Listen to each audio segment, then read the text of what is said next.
13 मई 2026 सुबह का वक्त। लखनऊ अभी पूरी तरह जागा भी नहीं था, लेकिन यादव परिवार के घर से आई एक खबर ने पूरे उत्तर प्रदेश की राजनीति को सन्न कर दिया।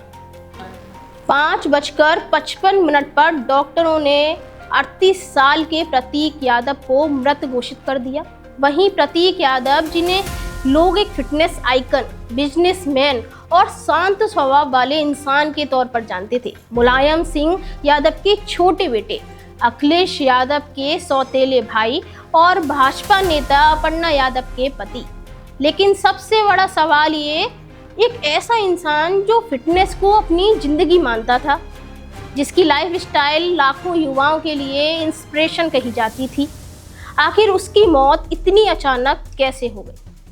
हेलो, मैं हूं रिया वर्मा और आप देख रहे हैं खबर एक्सपर्ट। बताया गया कि सुबह अचानक प्रतीक यादव की तबीयत बिगड़ी, घर पर ही हालत नाजुक हो गई।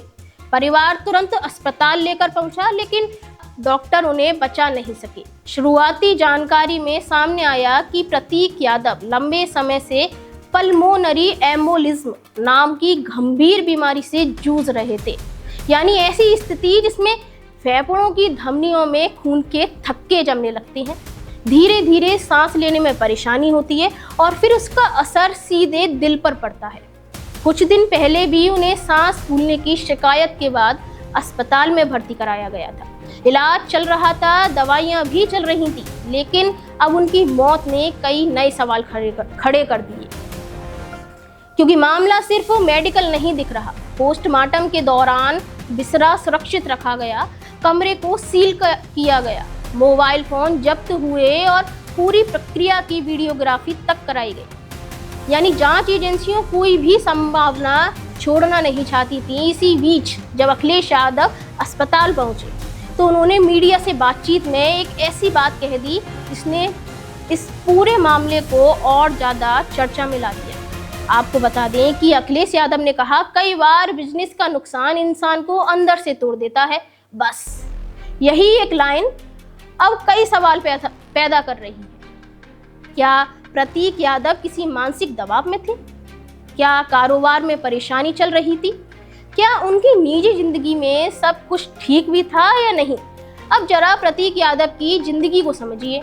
वो राजनीति से दूर रहते थे। जब पूरा यादव परिवार सत्ता और चुनावी रणनीति में व्यस्त रहता था, तब प्रतीक अपनी अलग दुनिया बना रहे थे। लग्जरी कारें, high profile gym, fitness brand और बिजनेस की चमकदार लाइफ। लखनऊ में उनका जिम काफी चर्चित था। बताया जाता है कि वहां विदेशों से मशीन मंगाई गई थी। वो बॉडी बिल्डिंग और फिटनेस को लेकर बेहद गंभीर थे। लेकिन इसी फिटनेस कल्चर का एक दूसरा पहलू भी है, जहां कई लोग तेजी से बॉडी बनाने के लिए हैवी सप्लीमेंट्स और स्टेरॉइड्स का इस्तेमाल करते हैं। हालांकि अभी तक ऐसा कोई आधिकारिक दावा नहीं हुआ है, लेकिन सोशल मीडिया पर इस एंगल को लेकर भी चर्चा तेज है। अब बात परिवार की। मुलायम सिंह यादव की राजनीतिक विरासत हमेशा अखिलेश यादव के पास रही, क्योंकि प्रतीक ने खुद राजनीति से दूरी बनाए रखी। लेकिन इसके बावजूद परिवार में उनकी मौजूदगी हमेशा खास रही। एक वीडियो तो काफी वायरल हुआ, जहां एक पारिवारिक कार्यक्रम में प्रतीक यादव अपने बड़े भाई अखिलेश यादव के पैर छूते नजर आए थे। दोनों भाइयों के रिश्ते को लेकर कभी खुलकर विवाद सामने ही नहीं आया, लेकिन राजनीति और परिवार दोनों के बीच की दूरी हमेशा चर्चा में जरूर रही। अब बात करते हैं अपर्णा यादव और प्रतीक यादव की कहानी किसी फिल्मी स्क्रिप्ट जैसी थी। दोस्ती हुई, प्यार हुआ, फिर शादी। बताया जाता है कि शुरुआत में अपर्णा यादव को ये तक नहीं पता था कि प्रतीक यादव मुलायम सिंह यादव के बेटे हैं। 2011 में दोनों की शादी सैफई में बेहद शाही अंदाज में हुई, लेकिन पिछले कुछ महीनों में दोनों के रिश्तों को लेकर चर्चाएं भी तेज हुई। जनवरी 2026 में प्रतीक यादव की एक सोशल मीडिया पोस्ट ने हलचल मचा दी थी। सबसे खास बात ये थी कि पोस्ट में अपर्णा की वही तस्वीर इस्तेमाल की गई थी जो भाजपा ज्वाइन करते वक्त की गई थी।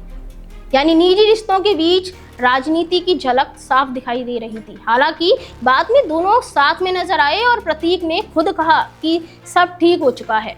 लेकिन अब उनके अचानक निधन के बाद वो सारे पुराने सवाल फिर से जिंदा हो गए, क्योंकि उत्तर प्रदेश में 2027 का चुनाव करीब है और ऐसे वक्त में यादव परिवार से जुड़े हर हलचल राजनीतिक मायने भी रखती है।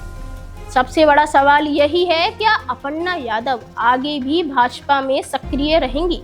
क्या वह फिर समाजवादी परिवार के करीब आएंगी या फिर प्रतीक यादव के जाने के बाद उनकी राजनीति की दिशा पूरी तरह बदल जाएगी? फिलहाल जवाब किसी के पास नहीं, लेकिन इतना जरूर है, जिस इंसान ने अपनी जिंदगी फिटनेस, बिजनेस और परिवार के बीच बनाई, उसकी अचानक मौत ने सिर्फ एक परिवार नहीं बल्कि यूपी की राजनीति को भी गहरे सवालों के बीच खड़ा कर दिया है।